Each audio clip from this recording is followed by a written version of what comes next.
আমাদের বিপিএল এবার এত রকম জমজমাট হচ্ছে, মানে মাঠের খেলা তো জমজমাট হচ্ছে, মাঠের বাইরে এত কিছু হচ্ছে। আসলে বাইরে কোথায় কি খেলা হচ্ছে বাংলাদেশের বাইরে, এই খোঁজ রাখাটা কঠিন হয়ে গেছে। যারা আপনারা খুব রেগুলার স্পোর্টস ফলোয়ার তারা তো জানেন কোথায় কি খেলা হচ্ছে। আমি আসলে খেয়ালও করতে পারি না যে ইন্ডিয়া ইংল্যান্ড একটা সিরিজ চলতেছে। হঠাৎ করে গতকালকে দেখি একটা অনলাইনে শিরোনাম যে ভারত নাকি ইংল্যান্ডের বিপক্ষে 12 জন নিয়ে খেলছে। তা আজকাল যেভাবে ক্রিকেট আইন বদলাচ্ছে, সকালে একরকম শুনি, বিকেলে একরকম হয়। আর ইন্ডিয়া দল তো মানে চাইলে আইন না থাকলেও করতে পারে। ফলে আমার কাছে মনে হলো যে খুব অস্বাভাবিক না। তারপরেও একটু দেখি ব্যাপারটা কি।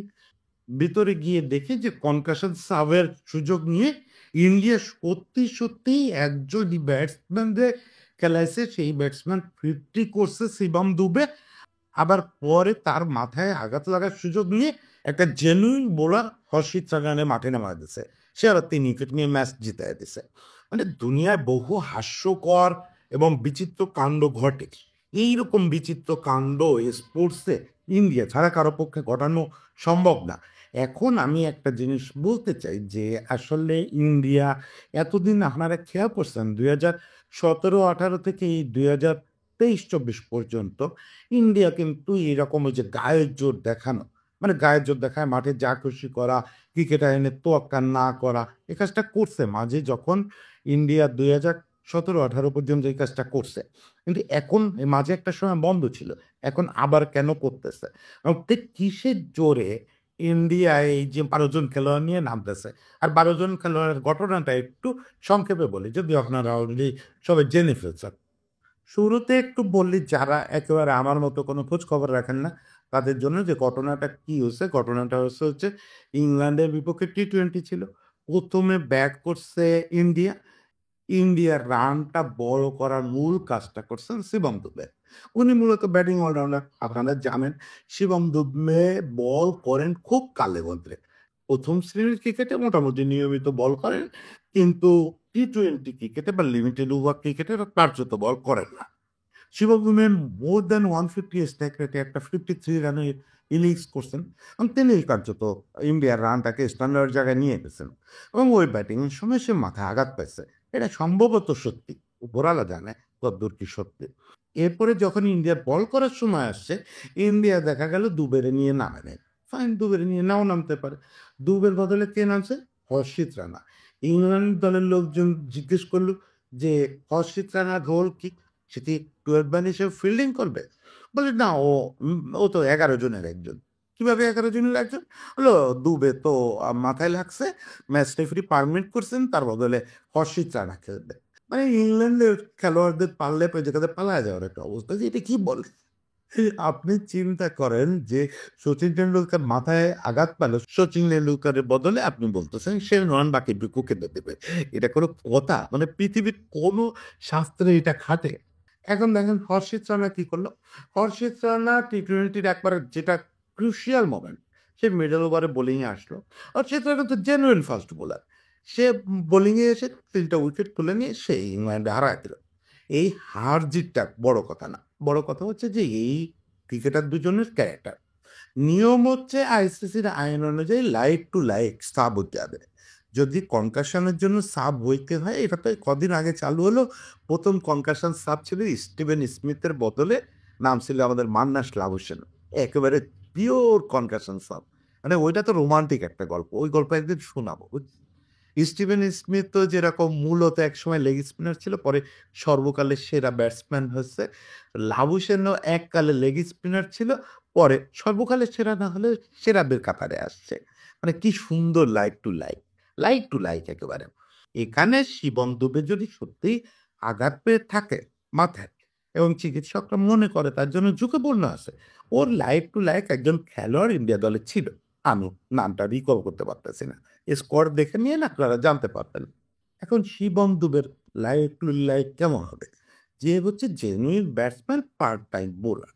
তো শিবম দুবে কতটা বোলিং করে দেখেন, সে বোধহয় তার ক্যারিয়ারে সর্বোচ্চ 2টা কি 3টা ম্যাচে বোলিং পাচ্ছে। এই হচ্ছে শিবম দুবে, এই হচ্ছে শিবম দুবে অলরাউন্ডার। এখন তার লাইক টু লাইক নামানোর সময় আপনি কি করলেন? হর্ষিত রানারও অলরাউন্ডার ডিক্লেয়ার করে দিবেন। হর্ষিত রানা কতটা অলরাউন্ডার? সে তার ২০ ম্যাচের ক্যারিয়ারে মাত্র ৩ টা ম্যাচে ব্যাট করার সুযোগ পাইছে। সেটা কয় নাম্বারে ব্যাট করছে সে? ১০ বা ১১ নাম্বারে। আর Shivam Dube genuine middle order batsman. এটা বলতে গিয়ে ম্যাচ শেষে ইংল্যান্ডের ক্যাপ্টেন বলতেছিল যে, "এইটা তো কোনোভাবে লাইক টু লাইক হয় না। হয় শিবম দুবের বোলিং আমাদের না জানা অবস্থায় ২০-২৫ কিলোমিটার স্পিড বেড়ে গেছে। মানে সে হর্ষিত রানায় পরিবর্তিত হয়ে গেছে। একই সঙ্গে হর্ষিত রানার ব্যাটিংও রাতারাতি অতিমানবিক পর্যায়ে চলে গেছে। যাতে সে শিবমের মতো ব্যাট করতে পারে। তাহলে শুধু লাইক টু লাইক হওয়া সম্ভব। কারণ এক রাতের মধ্যে একজনের বোলিং স্পিড ২০ কিলোমিটার বাড়া এবং আরেকজনের ব্যাটিং যোগ্যতা ওই ১০-১১ থেকে মিডল অর্ডারে চলে আসা, এটা একটু কঠিন। অবশ্য ইন্ডিয়ার জন্য এটা কঠিন না। দেখেন এই ঘটনার কিভাবে ঘটলো? মানে আপনি ধারাবাহিকতাটা দেখেন। সাধারণত যদিও আইসিসির আইনে কোনো বাধ্যবাধকতা নেই। সাধারণত ম্যাচ রেফারিরা কনকাশন সাবের ক্ষেত্রে লাইক টু লাইক হইছে কিনা এ ব্যাপারে প্রতিপক্ষ ক্যাপ্টেনের একটা সম্মতি নেন। জিজ্ঞেস করেন যে, "দেখো আমরা এই রানের বদলে শ্যামরে নামাচ্ছি। তোমাদের কি মনে হয় ঠিক আছে?" তারা বেশিরভাগ ক্ষেত্রেই সব ক্ষেত্রেই সম্মতি দিয়ে দেয়। আর সবাই তো ফেয়ার থাকে। কেউ তো সমস্যা করে না। এখন এখানে ম্যাচ রেফারি ছিলেন জাওয়াগাল সিরাত। আমি সিনাতকে ছোট করব না। সিনাতের ব্যাপারে একটু পরে বলতেছি। সিনাত কিন্তু ইংল্যান্ডের ক্যাপ্টেন বা কাউরে ম্যানেজার বা কাউরে জানানোরও প্রয়োজন বোধ করেন নাই। তিনি দুবের বদলে হর্ষিত রানারে টিক দিয়ে দিচ্ছেন। টিক দিয়ে সই করে দিয়েছেন ও মাঠে নেমে গেছে। এটা বাধা দেওয়া উচিত ছিল ওনার।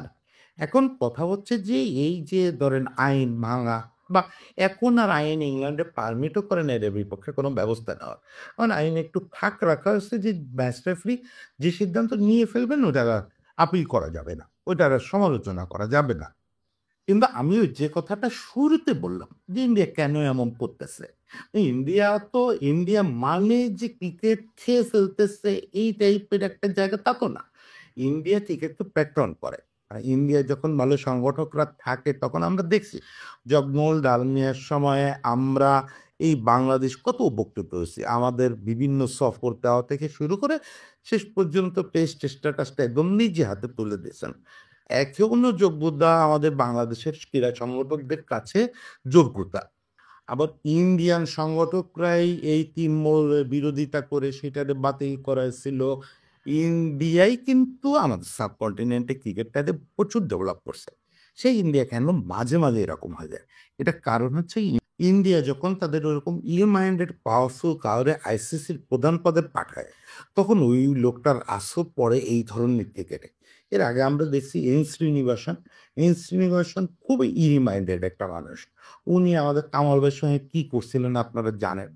২০১৫ ওয়ার্ল্ড কাপে উনার প্রত্যক্ষ প্রশ্রয়ে বাংলাদেশের বিপক্ষে একটা ক্রাইম করা হয়েছিল এবং বাংলাদেশ আল্টিমেটলি সেমিফাইনালে উঠতে পারে নাই একটা ডিসিশনের জন্য।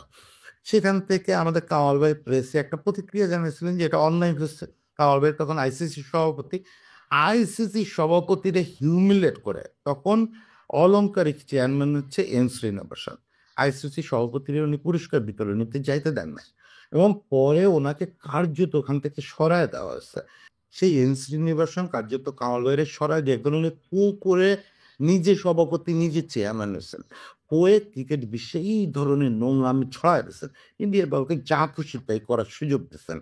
সেখান থেকে দেখেন এরপরে ইন্ডিয়ান সংগঠকরা ওখানে গেছেন, ইন্ডিয়ার খুব বড়, বড় সংগঠকরা গেছেন, তারা গিয়ে এই রাহু মুক্ত করছেন।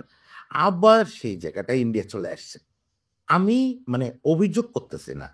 কিন্তু রিয়েলিটি হচ্ছে যে এই যে ব্যাকগ্রাউন্ড, আপনি যদি ক্রিকেট ব্যাকগ্রাউন্ড থেকে আসেন, আপনার যদি একটা ফেয়ার ব্যাকগ্রাউন্ড থাকে তাহলে আপনি কখনো ক্রিকেটের সঙ্গে অন্যায় করতে পারবেন না। এই যে লোকটা ইন্ডিয়ার হয়ে আইসিসির সভাপতি হচ্ছে, এই লোকটার তো ক্রিকেট ব্যাকগ্রাউন্ড নাই। হ্যাঁ, অনেকদিন ক্রিকেটের সঙ্গে কাজ করছে, অমুক করছে, তমুক করছে, সেটা বড় লোকের ছেলেপেলেরা, বড় রাজনীতিবিদের ছেলেপেলেরা করে। উনি স্রেফ রাজনৈতিক ক্ষমতা বলে এবং রাজনৈতিক একজন ব্যক্তিত্ব, ইন্ডিয়ান স্বরাষ্ট্রমন্ত্রীর ছেলে বলে আজকে অমিত শাহর ছেলে বলে আজকে জয় শাহ আইসিসি সভাপতি এবং হয়ে একের পর এক ভিন্ডিকটিভ আচরণ করতেছেন। পাকিস্তানের সঙ্গে যে আচরণগুলো করলেন এটা আপনারা দেখলেন যে পাকিস্তানে দেওয়া হলো না, চ্যাম্পিয়ন্স ট্রফি ইন্ডিয়া অংশ হলো না, সেটুকু দীর্ঘকাল ধরে হচ্ছে মেনে নিচ্ছিলাম আমরা। এরপরে যে কাজগুলো হলো সিলি ব্যাপার, এগুলো স্রেফ নোংরামি। যে রোহিত শর্মা যাবে না, ক্যাপ্টেন্স প্রোগ্রামে। ফলে কি হলো ক্যাপ্টেন্স প্রোগ্রামটাই বাতিল হলো। ইভেন চ্যাম্পিয়ন্স ট্রফির ওপেনিংটাই বাতিল হয়ে গেল। এমনকি ইন্ডিয়া দল আপত্তি করছিল যে তারা লোগোটা বদলাবে।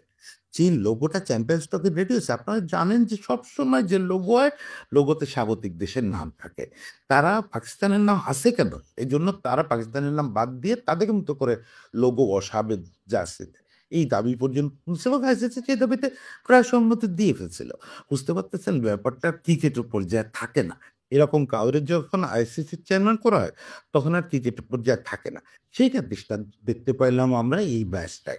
আজকে জাওয়াগল সিনাত আমি বুঝি জানি খেলোয়াড়ি জীবনে অত্যন্ত ভদ্রলোক ছিলেন এবং সিনাত ম্যাচ রেফারি হিসেবে খুবই পোলাইট একজন মানুষ, খুবই নীতিবান একজন মানুষ। হ্যাঁ, নীতির জন্য মেরুদণ্ড সোজা রাখার জন্য হয়তো যুদ্ধ করেন না। সেই জন্য আপনি শুনবেনও না কখনো গুরুত্বপূর্ণ জায়গায় উনি দায়িত্ব কাছেন। কিন্তু এমনিতে খুব ভালো মানুষ। কখনো অন্যায় করতে চান না। আমি নিশ্চিত এটা পরিষ্কার করি ইন্ডিয়ান ক্রিকেট বোর্ড থেকে তারে বলা হয়েছে বা উনি সাহস পান নাই। উনি জানেন জয় শাহ আইসিসি চেয়ারম্যান ইন্ডিয়ায় আছি, আমি ইন্ডিয়ান মানুষ, আমি যদি এটা বিরোধিতা করি আমি বিপদে পড়ব। উনি ক্যারিয়ারের কথা ভাবছেন। আজকে যদি ওই চেয়ারটায় কোনো কারণে অনিল কুম্বলে বা রাহুল দ্রাবিড় বসে থাকতো, ওনারা যদিও ম্যাচ রেফারি না, তাহলে কিন্তু সিন অন্যরকম হতো। এইজন্য আসলে এই যে দেখেন রাহুল দ্রাবিড় আজকে কোনো দায়িত্বে নাই। সৌরভ গাঙ্গুলি কোনো দায়িত্বে নাই। ইন্ডিয়ায় যে বুকে পাটাওয়ালা লোকগুলো তারা কিন্তু এখন দায়িত্বে নাই কোথাও। ফলে পুরো জিনিসটা একটা ছেলে মানুষ হয়ে গেছে। আজকে যে কাজটা করা হলো ইংল্যান্ডের বিপক্ষে এটা না করলেও ইন্ডিয়ার যে ব্যাপার হয়। ইন্ডিয়ার টি-20 টিম এখন পৃথিবীর অন্যতম শক্তিশালী টি-20 টিম। তাদের ঘরের মাটিতে ইংল্যান্ডে হারাইতে এইসব কুৎসিত ব্যাপার করা লাগবে। এটা কেন? এইটুক আত্মবিশ্বাস নিজের উপরে থাকবে না? আর হালই বাদে আপনি আইসিসির চেয়ারম্যান, আপনি বিসিসিআই, আপনারা কেন এইসব ব্যাপারে এই নোংরামি করেন? তো যাই হোক সবাইকে শুভেচ্ছা। আমি দীর্ঘ চোখে দেখতে পাচ্ছি যে আগামী কয়েকটা মাস, কয়েকটা বছর ক্রিকেটের জন্য খুব বাজে সময় যাবে। খুব বাজে সময় যাবে ক্রিকেটারদের এবং পৃথিবীব্যাপী ক্রিকেটকে এই স্ট্রাগলটা করতে হবে। এইসব অবকর্মের সাক্ষী হতে হবে এবং সাফার করতে হবে। সবাইকে শুভেচ্ছা। যত দ্রুত হোক তত দ্রুত যেন আমরা এর আহমুক্ত হতে পারি। সবাই ভালো থাকবেন।